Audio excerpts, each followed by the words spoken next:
No panic selling, no profit booking. Macro shock reaction, purely a macro shock reaction.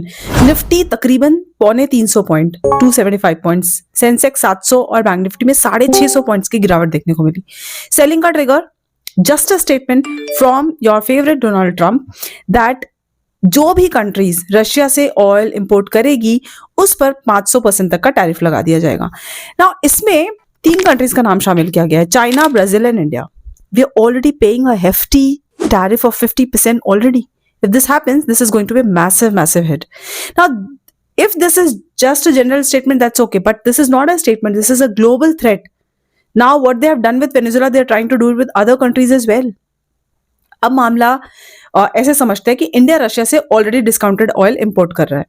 अगर USA ऐसा pressure बढ़ाता है तो we are left with only 2 choices, या तो महंगा ऑयल ले लो या तो फिर टैरिफ का रिस्क ले लो. दोनों ही केसेस में इन्फ्लेशन प्लस फिस्कल प्रेशर बढ़ता है ना. आप कमेंट सेक्शन में ये बताइए कि इंडिया को यहाँ पे क्या करना चाहिए.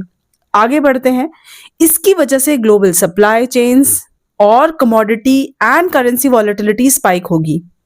मार्केट्स को अनसर्टेनिटी बिल्कुल भी पसंद नहीं है और खासकर geopolitical. Now because of this India US equations पे प्रेशर आएगा and as you know that how market reacts. And recently Narendra Modi ji को ब्रिक्स का लीडरशिप भी मिला है, तो it looks like the Trump is getting much more aggressive on this. So this is a kind of diplomatic friction. अब ये सब big daddies FIIs के लिए एक रेड फ्लैग है. FIIs का classic reaction in this kind of situations like geopolitical risk outbreaks और trade war threat, यहाँ पे वो सीधा डंपिंग करते हैं. इस सब की वजह से export oriented stocks, IT, pharma, auto ancillaries, then engineering exporters, यहाँ पे इनको प्रेशर आएगा क्योंकि मार्जिन इश्यूज होते हैं.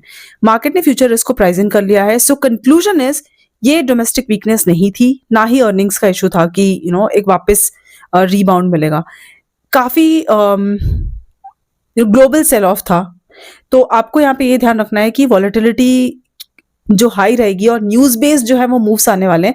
तो यहाँ पे आपको एग्रेसिव नहीं होना है, थोड़ा कैपिटल प्रोटेक्ट करना है.